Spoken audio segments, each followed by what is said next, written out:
COVID canceled this trip in 2020, but nearly 5 years later, I finally got to take the vacation I had been planning to Cambodia, Laos, Vietnam, Malaysia, and Indonesia, which added 4 new trips to my ever-growing list. Come along with me on an adventure that started with a disaster, but ended up being a wonderful experience. Knowing I would be spending a long time on the plane, I used mileage points for the trip and treated myself to Delta One, which exceeded my expectations of service and comfort. From Phoenix, I connected in Seattle, and everything went fine until we tried to land in Seoul, Korea. They were in the middle of a snowstorm, which created a domino effect of canceled flights, hours waiting in line, and having to borrow a blanket from Delta to stand outside in 28 degrees for a taxi that never came.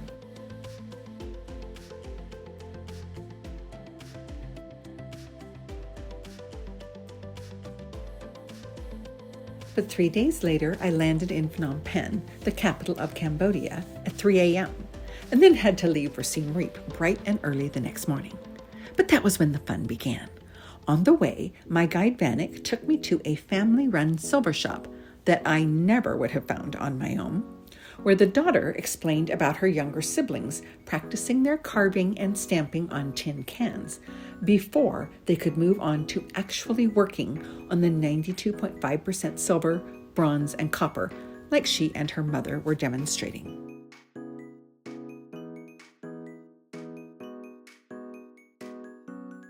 The process starts with a drawing, which her mother sketches freehand. Even using repeat drawings, each piece is just a little bit different when accounting for the human interpretation.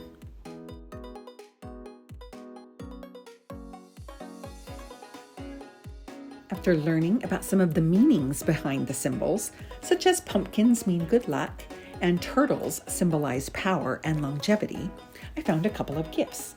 And by the end of the visit, we were all smiling like one big happy family.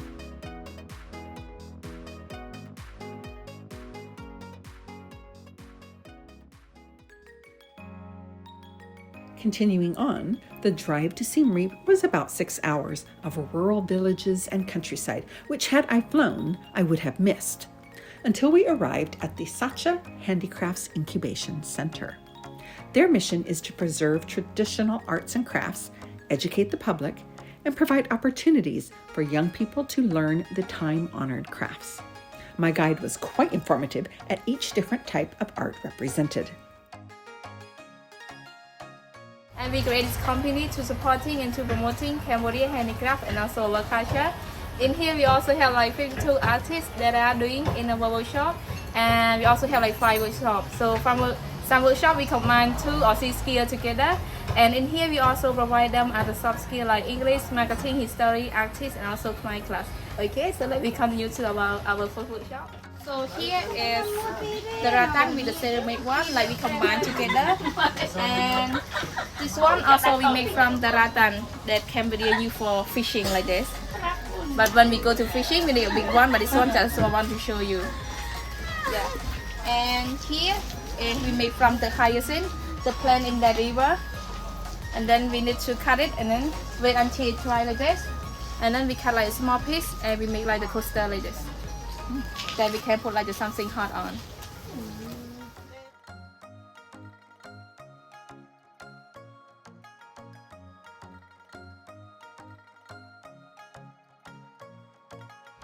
So this is we call hyacinth flower, and this one is our national flower in Cambodia that we call dua flower, that we also make from wood. And this one is a Java Roman servant, the king of the Angkor Wat. And here is his first wife. Yes. And this one we call Utna Laom. It's like the cycle of life. Like when you was born and then you grow up and you will learn our problem, and then when you get old here. And some of my people, they like to draw on their body like tattoo because they believe that it will give them like luck, happy, and can protect from something bad side. And it's very good symbol.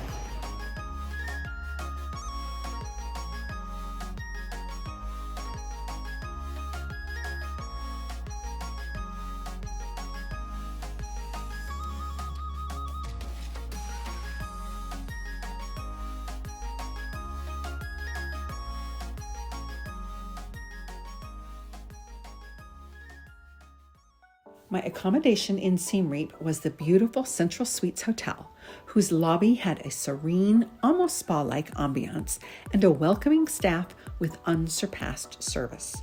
The room was lovely, but the surprise was a modern, concrete bathtub/shower with a rainfall fixture and pebbles on the floor. However, there was no time to relax, as I was ready to explore the night market just a block away.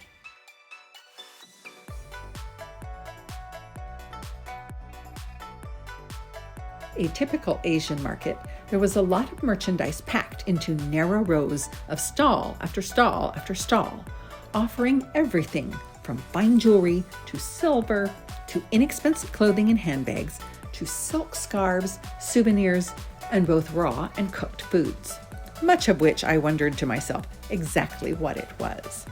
I did find a few treasures, but in my excitement, forgot to take pictures.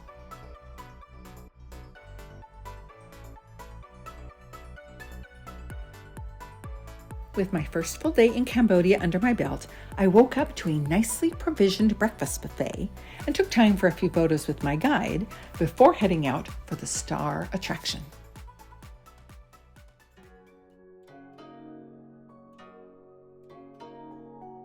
The most famous landmark in Cambodia, Angkor Wat, is a UNESCO World Heritage Site constructed in the early 12th century, spanning an area of around 500 acres, beginning with an impressive moat surrounding its outer walls.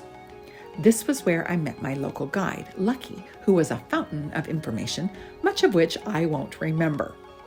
The day was quite warm, though nothing like their scorching summers, so armed with my coolie bar umbrella and lots of water, we were off to explore the largest religious site in the world.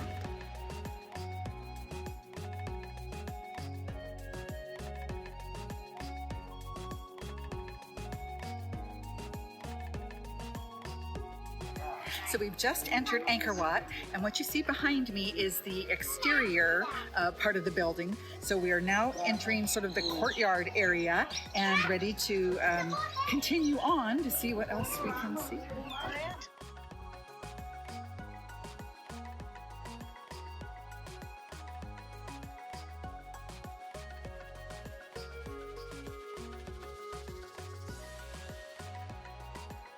One of the things I found fascinating were the intricate bas-reliefs on the walls, showcasing the craftsmanship of artisans who worked on this colossal project that act as an ancient visual encyclopedia, depicting the history, major events, and daily life of the Khmer people. A marvel of symmetry and precision, it is in remarkably good shape for its age.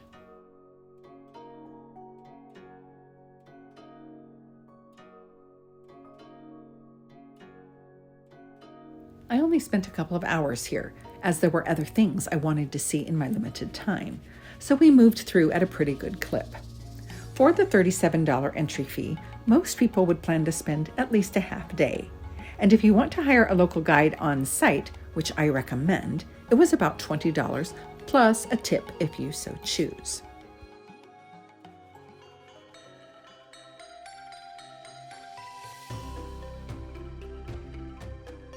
The next stop was to Angkor Artisans, a silk farm that promotes the production and continued tradition of silk fabrication.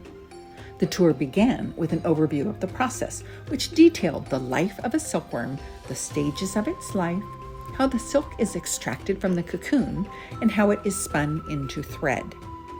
From there, the threads are dyed with natural dyes and taken to the weaving room, which was my favorite area, and not just because that is where I finally got to see things take on shape and form. What I loved was the noise in the room of the looms operating and the ladies talking and laughing as they worked. It was a joyous sound.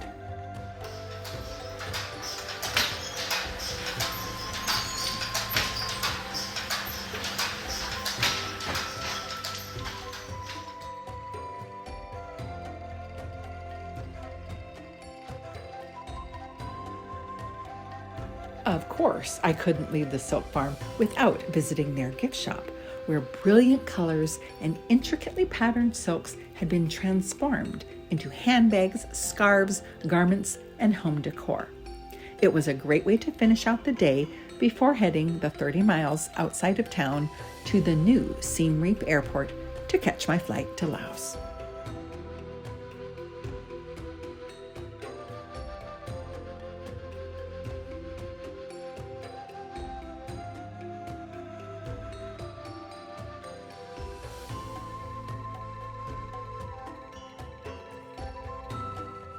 Well, what did you think of Cambodia? I only had 2 days there instead of the 5 on my original itinerary, but I covered a lot of territory in a short amount of time. Now stay tuned for part 2 of my vacation as I take you with me to Luang Prabang, Laos. Adventures await.